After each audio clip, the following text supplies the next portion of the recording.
پیارے ناظرین السلام علیکم۔ اس ویڈیو میں ہم ایک بادشاہ اور اس کے 7 بیٹیوں کا قصہ سماعت کریں گے۔ 6 بیٹیوں کا توکل اس کے بادشاہ باپ پر تھی، لیکن سب سے چھوٹی بیٹی اللہ پر توکل کرتی تھی۔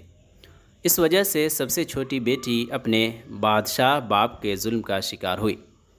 پھر کیسے اللہ کے قدرت جوش میں آئی اور اس بیٹی کو اس کے باپ سے بھی بڑا عظمت والا بادشاہ بنا دیا، سب کچھ جانیں گے اس ویڈیو میں۔ پیارے ناظرین، ایک بادشاہ کو 7 بیٹیاں تھیں۔ ایک دن وہ 7 بیٹیوں کو بلا کر کہتا ہے کہ آج میں بہت خوش ہوں، تم لوگوں کو منہ مانگا انعام دینا چاہتا ہوں، لیکن شرط یہ ہے کہ میں تم لوگوں سے ایک سوال کروں گا، اور تم میں سے جو کوئی بھی اس سوال کا صحیح جواب دے گا، میں اس کے مرضی کے مطابق اسے منچاہا انعام دوں گا۔ سوال یہ ہے کہ تم جو کھاتی ہو وہ کون دیتا ہے، اور تم جو پہنتی ہو وہ کون دیتا ہے؟ 7 میں سے 6 بیٹیوں نے جواب دیا کہ ابا حضور، میں جو بھی کھاتی ہوں وہ آپ کا دیا ہے، اور جو بھی پہنتی ہوں وہ بھی آپ کا دیا ہے، اور یہ ساری شان و شوکت آپ کی وجہ سے ہی ہے۔ یہ سن کر بادشاہ بڑا خوش ہوا اور سب کو اس کی من پسند چیزیں دے دی۔ جب سب سے چھوٹی بیٹی کی باری آئے تو اس نے کہا کہ ابا حضور، میں تو اللہ کا دیا کھاتی ہوں اور اللہ کا دیا ہی پہنتی ہوں، اور یہ شان و شوکت اللہ نے میری قسمت میں لکھی ہے۔ بادشاہ یہ سن کر سخت ناراض ہوا اور کہا کہ بدبخت، تو نے میری ناشکری نافرمانی کی ہے، تجھے اس کی سزا ضرور ملے گی۔ شہزادی نے کہا کہ ابا حضور، آپ کو اختیار ہے، آپ جو چاہیں سزا دے۔ بادشاہ نے سپاہیوں کو حکم دیا کہ لے جاؤ اسے جنگل میں چھوڑاؤ، ذرا میں بھی دیکھوں کہ یہ کیسے اللہ کا دیا کھاتی ہے اور اللہ کا دیا پہنتی ہے۔ سپاہیوں نے شہزادی سے سارے شاہی لباس اور زیورات لے لیے اور پھٹے پرانے کپڑوں میں خستہ حال تنہا جنگل میں چھوڑ دیا، لیکن شہزادی بالکل مطمئن تھی کہ اللہ کی مدد ضرور آئے گی، اور جو رزق میرے نصیب میں ہے مجھ تک ضرور پہنچے گی۔ شہزادی کو جنگل میں سوائے درخت کے اور کچھ نظر نہیں آ رہا تھا۔ اس نے سوچا کہ کیوں نہ سوکھی لکڑی کو اکٹھا کر لوں تاکہ رات کو اسے جلا کر جانوروں سے محفوظ رہ سکوں۔ لکڑی کی تلاش میں وہ جنگل میں نکل پڑتی ہے۔ دیکھا کہ ایک خستہ حال جھوپڑی ہے اور اس کے سامنے ایک بکری بندھی ہوئی ہے، اور اندر سے کسی بیمار شخص کے کھانسنے کی آواز آ رہی ہے۔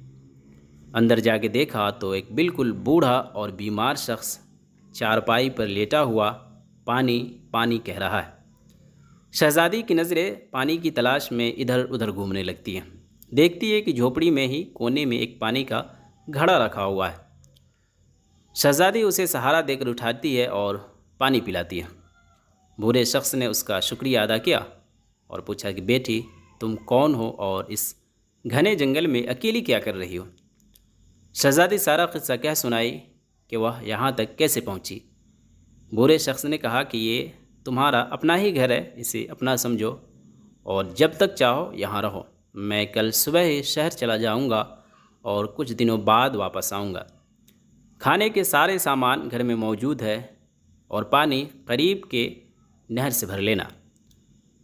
اس کے بعد شہزادی جھوپڑی کی صفائی ستھرائی میں لگ جاتی ہے اور بکری کا دودھ نکال کر تھوڑا خود پیتی ہے اور تھوڑا باہر بھوکے جانوروں کے لیے یہ سوچ کر رکھ دیتی ہے کہ کوئی بھوکا جانور چلتا ہوا ادھر آئے گا تو یہ دودھ پی لے گا، اور اندر جا کر بنا کوئی رنج و غم کے بالکل سکون سے سو جاتی ہے۔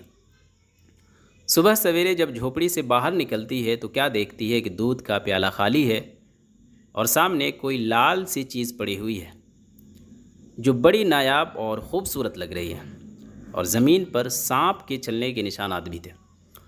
پھر شہزادی کو اپنے بچپن کے دن یاد آتے ہیں کہ وہ سنا کرتی تھی کہ جب کوئی پرانا سانپ بہت خوش ہوتا ہے تو وہ اپنے منہ سے ایک ایسی لال چیز اگلتا ہے جو ہیرے جواہرات سے بھی زیادہ قیمتی ہوتے ہیں۔ شہزادی کو بڑی حیرت ہوتی ہے اور وہ سوچتی ہے کہ سانپ بھوکا ہوگا اور دودھ پی کر خوش ہوا ہوگا اور اپنا قیمتی لال یہاں چھوڑ گیا ہوگا۔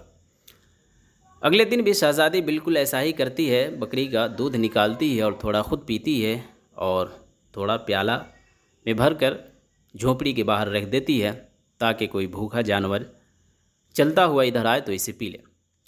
اگلی صبح بھی پیالہ خالی ہو جاتا ہے اور پاس میں ایک لال پڑا رہتا ہے۔ شہزادی 7 دن تک ایسا ہی کرتی رہی اور اس طرح شہزادی کے پاس 7 لال جمع ہو گئے، اور اس دن بوڑھا شخص بھی اپنی جھوپڑی میں واپس آ گیا۔ شہزادی نے بوڑھے کو لال دکھائی اور سارا ماجرا سنایا۔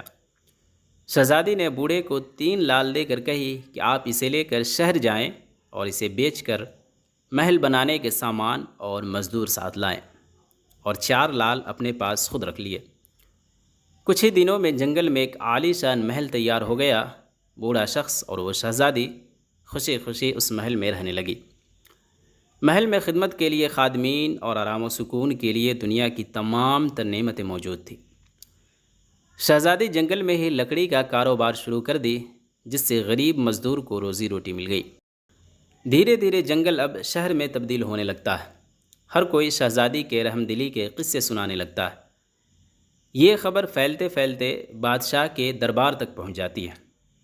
اب بادشاہ کے دل میں شہزادی سے ملنے کا خیال آتا ہے کہ ذرا دیکھوں تو صحیح کس ملک کی شہزادی ہے اور کتنا رحم دل ہے، جس کی دھوم پورے شہر میں مچی ہوئی ہے۔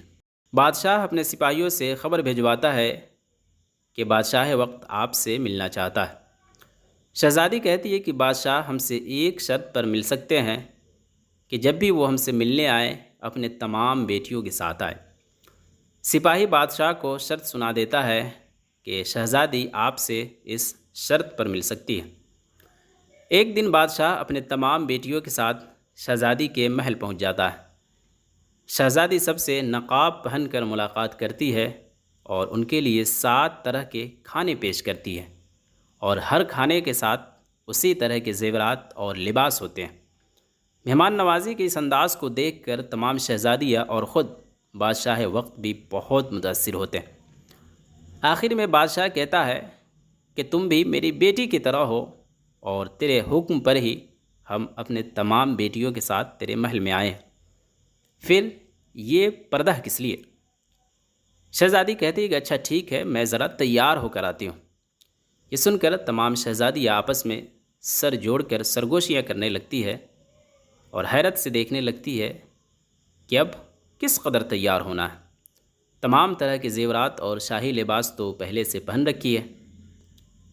بادشاہ کچھ دیر بعد کیا دیکھتا ہے کہ ایک لڑکی پھٹے پرانے کپڑے میں ان کی طرف چلی آ رہی ہے۔ بادشاہ جب قریب سے دیکھا تو حیرت سے اٹھ کھڑا ہوا اور کہا کہ ایسے کیسے ہو سکتا ہے؟ میں تو اس لڑکی کو نافرمانی کرنے کی سزا میں جنگل میں جانوروں کے حوالے کر دیا تھا، اور جب سپاہیوں کے اس کی خبر گیری کے لیے بھیجا تو انہوں نے بھی یہی بتایا کہ اس کا کوئی اتا پتہ نہیں۔